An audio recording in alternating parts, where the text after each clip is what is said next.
캡틴 아메리카 11호가 드디어 개봉을 했습니다. 스포일러에 민감하신 분들을 위해서 결론부터 간단히 말씀드리면 11호는 마블의 팬으로서 지금까지 제가 본 마블 영화 중에서 유일하게 실망한 부분이 하나도 없는 영화였습니다. 영상에서 내용을 직접적으로 언급하진 않겠지만 부득이하게 영화의 구성이나 흐름에 대한 언급이 있기 때문에 스포일러에 민감하신 분들은 시청을 자제해 주시길 당부드립니다. You seem a little defensive. Well, it's been a long day.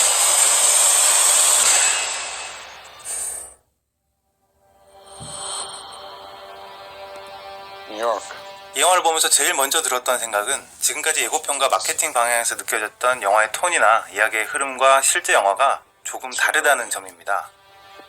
하지만 그 다름이 실망감이나 배신감으로 다가오지 않았다는 점에서 걱정할 필요는 없다고 생각됩니다.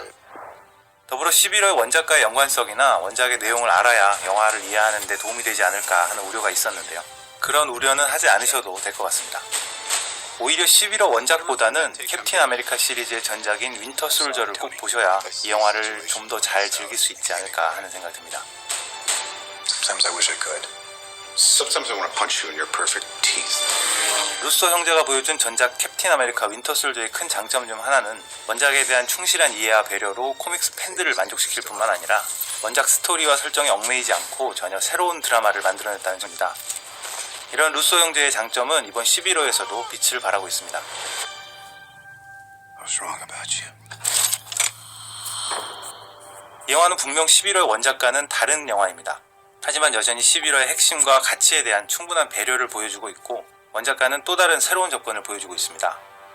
Tony, if someone dies on your watch, you don't give up. Who's ever given up? We are for not taking responsibility for our actions.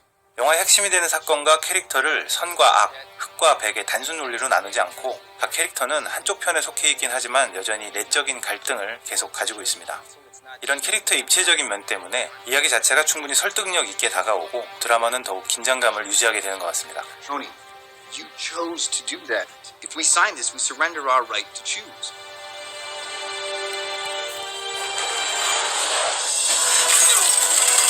이번 영화에서 호쾌한 액션을 기대하시는 분들이 많이 있죠. 어벤져스가 슈퍼파워가 폭발하는 화려함의 정점이었다면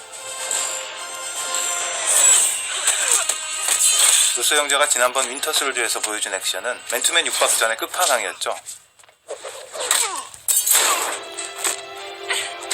11호의 액션은 이 둘 사이에 가장 절묘한 밸런스를 보여주고 있습니다. 특히 히어로들이 전면으로 격돌하는 공항 액션씬은 가장 기대되는 장면이기도 하지만 한편으로는 어떻게 나올지 정말 궁금하고 걱정도 됐었죠. 하지만 이런 걱정은 말끔히 지우셔도 됩니다. 17분에 달하는 이 공항 전투 장면은 액션 자체도 좋지만 코믹스의 팬으로서 정말 꿈에서나 상상했을 그런 장면을 상상 그대로 어쩌면 상상 이상으로 잘 실현시킨 이 영화의 백미라고 할 수 있습니다. Hey everyone. Yeah, we don't really need to start a conversation. Oh, Captain, big fan. 제가 영화를 다 보고 나서 개인적으로 소름 끼쳤던 부분은 만약 이 입이 떡 벌어지는 멋진 17분의 액션 장면을 이 영화에서 통째로 드러낸다 하더라도 이 영화는 여전히 훌륭한 영화라는 점입니다. 단지 슈퍼 히어로들이 날고 뛰는 그런 액션을 보여주기 위해서 다른 시간 모두를 허비해버리는 그런 영화가 아니라는 얘기죠.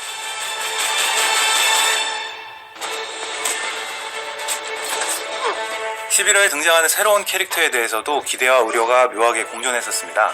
특히 아직까지는 조금 생소한 블랙팬서가 특히 그랬었는데요. 이 영화는 거의 블랙팬서 독립 시리즈의 프리퀄로 봐도 될 만큼 이 새로운 캐릭터를 적절하고 효과적으로 세팅했습니다. 블랙팬서의 이야기가 11호 내용에 잘 녹아들어 있어서 새로운 캐릭터라는 이질감이 거의 느껴지지 않았었습니다. 이번 11호의 스파이더맨은 비록 메인 캐릭터라고 할 만큼 많은 분량이 등장하진 않지만 Hey everyone. 적절한 분량만으로도 스파이더맨을 새롭게 리부트하는데 절묘하게 성공한 것 같습니다. You have a metal arm? That is awesome, dude. Buck, do you remember me? 지금까지 말씀드린 여러 장점 중에서 이 영화의 장점을 한 가지만 꼽아야 된다면 단연 밸런스입니다. You're a wanted man. 이 영화는 사실 캡틴의 이야기입니다. 제목부터 캡틴 아메리카 11호죠. 캡틴이 중심이 된 이야기에는 윈터 솔저, 버키에 대한 중요한 스토리라인이 있고 이와 상충하는 아이언맨의 이야기가 있습니다. 하지만 영화를 다 보고 나면 이 이야기가 어느 한쪽에 치우쳐 있다는 느낌이 전혀 들지 않습니다. 특히 등장하는 하나하나의 캐릭터가 각각 빛나는 순간들이 있습니다. 씬 스틸러라고 하죠. 그렇게 각 캐릭터가 관객의 마음을 사로잡는 각각의 순간들이 있기 때문에 출연 분량에 상관없이 모든 캐릭터들이 적절한 밸런스를 갖고 있다는 느낌이 듭니다. What if there's somewhere we need to go and they don't let us? 솔직히 이 영화의 단점을 굳이 꼽고 싶진 않지만 꼭 꼽아야 된다면 3가지 정도의 아쉬운 점은 있었습니다. 일단 마케팅을 통해서 엄청나게 강조됐고 또 많은 팬들이 기대했던 11호라는 개념과 이 영화는 조금 다릅니다. 어떻게 보면 원작의 스토리라인이 축소됐다고 볼 수도 있고 어떻게 보면 다르다고 볼 수도 있을 것 같은데요. 코믹스 원작 11호와 이 영화 캡틴 아메리카 11호는 분명 다르다는 걸 감안하셔야 영화를 좀 더 편하게 즐기시지 않을까 싶습니다. 두 번째는 훌륭한 연출과 좋은 시나리오에도 불구하고 기존 마블 영화에 대한 사전 지식이나 이해가 필요하다는 점입니다. 전편이었던 윈터 솔저를 보지 않았다면 이 영화의 이야기가 조금 어리둥절하실 수도 있을 것 같습니다. Hydra within my eyes. 이 영화는 훌륭한 액션 영화이기도 하지만 훌륭한 드라마이기도 합니다. 그리고 드라마의 기반이 각 캐릭터가 지나온 과거의 바탕을 두고 있기 때문에 가능하면 캡틴 아메리카 2편 윈터 솔저와 어벤져스 2편 에이지 오브 울트론을 미리 보시는 게 이번 11호를 더 잘 즐기시는 데 도움이 될 것 같습니다. Bucky? Who the hell is Bucky? 세 번째는 악역에 대한 부분입니다. 이 부분은 스포일러의 가능성이 있기 때문에 자세히 언급할 수는 없지만 굳이 이런 설정이 필요했나 하는 의문이 조금 들기도 합니다. 하지만 정말 다행인 건 이 악역의 비중이 굉장히 작고 이 영화는 이 악역에 대한 이야기가 전혀 아니라는 점입니다. 만약 이 캐릭터의 분량을 모두 드러낸다고 하더라도 이 영화의 핵심이 되는 갈등과 대립은 여전히 유효합니다. 그래서 이 부분도 크게 신경 쓰지는 않으셔도 될 것 같습니다.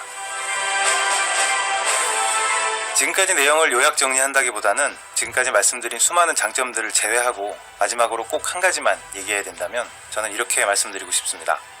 지금까지 마블 영화 중에서 가장 성숙한 영화,